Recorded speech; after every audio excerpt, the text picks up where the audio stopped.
স্মৃতির অনিক ও ফাল্গুনী সেই বিকেল। তখন আমার বয়স 12 আর ফাল্গুনীর বয়স 10। বসন্তের এক বিকেলে আমরা কয়েকজন মিলে ওদের বাড়ির পেছনে মাঠে খেলছিলাম। খেলার মাঠে আমাদের বলটা ফেটে গেল। সঙ্গীরা সবাই বল কিনতে বাজারে ছুটলো। মাঠে আমি আর ফাল্গুনী একা পড়ে রইলাম। সে তার ছোট ভাইকে কুলে নিয়ে দাঁড়িয়ে আমার খেলা দেখছিল। আমি একা একা বল নিয়ে কসরত করছিলাম। অসাবধানতাবশত বলটা সজোরে গিয়ে লাগলো ফাল্গুনীর বুকে। ব্যথা ও কেঁদে উঠল। কান্নার শব্দ শুনে ওর বাড়ি থেকে লোকজন এসে ওকে ভেতরে নিয়ে গেল। আমি অপরাধবোধে কুঁকড়ে গিয়ে বাড়ি ফিরে এলাম, কিন্তু মনটা পড়ে রইল ফাল্গুনীর কাছে। ভয়ে আর লজ্জায় ওদের বাড়ি যাওয়ার সাহস হচ্ছিল না। অস্থির হয়ে পড়ে ওর ছোট ভাইকে জিজ্ঞেস করলাম ফাল্গুনীর কি হয়েছে। ও যখন বলল আপার বুকে খুব ব্যথা, তখন নিজের ওপর রাগ আর খারাপ লাগা আরো বেড়ে গেল। আমার কারণে মেয়েটা খুব কষ্ট পাচ্ছে, ওই ভেবে সেদিন আর কিছুতেই শান্ত হতে পারলাম না। অবুঝ হৃদয়ে সেই ক্ষত। ফাল্গুনী যখন আমার অপেক্ষা ছিল না, কিবা হয়তো আমার মনের খবরটা তার জানা ছিল না। আমি তখন নিজের ভেতরে এক প্রচণ্ড নীল কষ্টে ভুগছিলাম। সেই দিনগুলোতে বাবা কৃষিকাজ করতেন। আমি বিকেলে বাবার সেই ধান খেতে যেতাম কাজের সাহায্য করতে। তাদের বাড়ির পেছন দিয়ে বয়ে চলা সরু রাস্তা ছিল আমার যাতায়াতের পথ। একদিন খেয়াল করলাম, আমি যখন হেঁটে যাচ্ছি ফাল্গুনী আড়াল থেকে উকি দিয়ে আমায় দেখছে। সেই চপল বা চাহনি আমার হৃদয়ে এক অদ্ভুত আলোড়ন তৈরি করলো।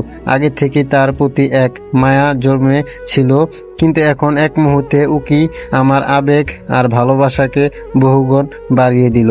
আমি খেতে গিয়ে পাগলের মতো তার নামটা কোথাও লিখে রাখতে চাইলাম। ধান খেতে এক ধরনের পাতা হতো, আমরা যেটাকে অ্যাসিড পাতা বলতাম। সেই পাতার রস যে কতটা তীব্রতা আমার অজানা ছিল না।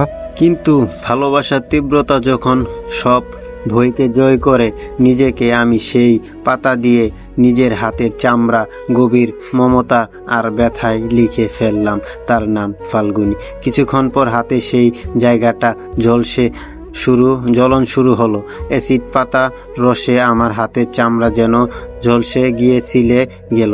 এক ক্ষত তৈরি হলো, কিন্তু সেই শারীরিক যন্ত্রণার চেয়ে মনের আনন্দ তখন বড় ছিল। আমার হাতে তখন তার নামটা শোভা পাচ্ছিল। আমাদের বাড়ির পাশেই থাকতো তার দুই বান্ধবী, তানিয়া এবং তানিশা। তারা যখন আমার হাতের সেই দগদগে ক্ষত আর হাতে লেখা নামটা দেখলো, অবাক হয়ে গেল। তারা গিয়ে ফাল্গুনীকে খবরটা দিল, জানিস ও তো ওর হাতে অ্যাসিড পাতা দিয়ে তার নাম লিখেছে। বেশ, সেই থেকে শুরু আমার হাতের সেই ক্ষতটা কেবল চামড়াই নয়, ফাল্গুনীর হৃদয়েও দাগ কেটে গেল। আমার সেই পাগলামানি আর কষ্টের কথা শুনে তার মনে আমার জন্য এক গভীর ভালোবাসা জন্ম হলো। এক টুকরো অ্যাসিড পাতা আর এক চিমটি পাগলামানি।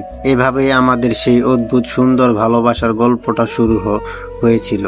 সেই সোনালি বিকেল, প্রেম, শীতের পরন্ত বিকেল, সূর্যের নরম আলো ছড়িয়ে পড়ছে আমাদের আলু খেতে সবুজ গাছগুলোর ওপর। আমি একা মনে আলু খেতে আগাছা পরিষ্কার করছিলাম। চারপাশটা একদম শান্ত ছিল। হঠাৎ সেই নীরবতায় ভেঙে সেখানে হাজির হলো ফাল্গুনীর দুই ঘনিষ্ঠ বান্ধবী, তানিয়া এবং তানিশা। তাদের হাতে ছিল একটি ভাঁজ করা চিঠি। রহস্যময় হাসি দিয়ে তারা চিঠিটা আমার হাতে ধরিয়ে দিল। বুকটা ধক করে উঠল আমার। কাঁপা কাঁপা হাতে চিঠিটা খুলতে চোখের সামনে ভেসে উঠল ফাল্গুনীর হাতের লেখা খুব সহজ কিন্তু গভীর এক প্রশ্ন। আমি তোমাকে অনেক ভালোবাসি, তুমি কি আমাকে ভালোবাসো? তোমার উত্তর চাই। চিঠিটা পড়ে আমার হৃৎপিণ্ড যেন স্বাভাবিক চেয়ে দ্রুত চলতে শুরু করলো।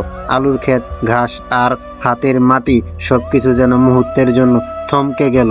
ভালোবাসা এমন সরাসরি প্রস্তাব পেয়ে আমি আর দেরি করতে চাইলাম না। পকেট থেকে কাগজ কলম বের করে সেই আলু খেতেই বসে মনের সবটুকু আবেগ ঢেলে দিয়ে ফাল্গুনির জন্য উত্তর লিখলাম। প্রিয় ফাল্গুনি, তোমার চিঠির প্রতিটা শব্দ আমার মনে দোলা দিয়ে গেছে। সত্যি বলতে আমি তোমাকে অনেক অনেক বেশি ভালোবাসি। তোমার জন্য আমি পৃথিবীর সব কিছু করতে রাজি আছি। হ্যাঁ ফাল্গুনি, আমিও তোমাকে অনেক ভালোবাসি। চিঠির যত্ন করে ভাঁজ করে তানিশা ও তানিয়ার হাতে তুলে দিলাম। তারা সেই উত্তর নিয়ে যখন চলে যাচ্ছিল আমি অপলক দৃষ্টিতে তাকিয়ে রইলাম। আলু ক্ষেত থেকে সেই বিকেলটা আমার জীবনের সব থেকে সুন্দর আর স্মরণীয় বিকেল রয়ে গেল। সেই অদেখা রূপের এক ঝলক, সেই দুপুরে রোদেলা আকাশটা যেন এক মায়াবী সংকেত বয়ে এনেছিল। আমি সেদিন ওর দেওয়া চিঠির উত্তর পেয়ে খুশিতে আত্মহারা হয়ে ওদের বাড়ির পথ ধরলাম। মনের ভেতর তখন হাজারো প্রজাপতি ডানা ঝাপটানো শব্দ। ওদের বাড়ির পৌঁছে দেখলাম চারপাশটা নিঝুম। মা বাবা বাড়িতে ছিলেন না। আমি ভাবলাম হয়তো ঘরের ভেতরে আছে। অগোছালো পায়ে হাঁটতে হাঁটতে সোলার বেড়া দেওয়া একটি পুরনো গোসলখানার দিকে গেলাম। ঘুরান্ত করে বুঝতে পারিনি যে ভাগ্যের এক অদ্ভুত খেলা সেখানে আমার জন্য অপেক্ষা করছে। হঠাৎ করে বেড়া ঠেলে ভেতরে ঢুকতে পড়লাম আমি, আর ঠিক তখনই সময় যেন থমকে গেল। দেখলাম যে স্নান করছে। জলের অবাধ্য ধারাগুলো ওর চুলে, কাঁধে আর শরীরে এক ছন্দময় খেলা করছে।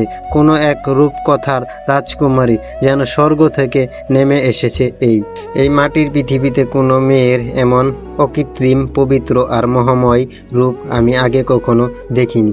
সেই কয়েক মুহূর্তের জন্য আমার এই পৃথিবী নিশ্চয় হয়ে গিয়েছিল। চোখের পলক ফেলতে ভুলে গিয়েছিলাম আমি সেই শিক্রান্ত রূপ দেখে। মনে হলো প্রকৃতি বুঝি তার সৌন্দর্য উজাড় করে ওকে সাজিয়েছে এক তীব্র ঘোরে।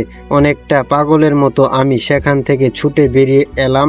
নিজের হৃৎপিণ্ডের ধুকধুকানি তখন স্পষ্ট শুনতে পাচ্ছিলাম। বাড়িতে ফিরে শটাং নিজের ঘরে ঢুকে দরজাটা আটকে দিলাম।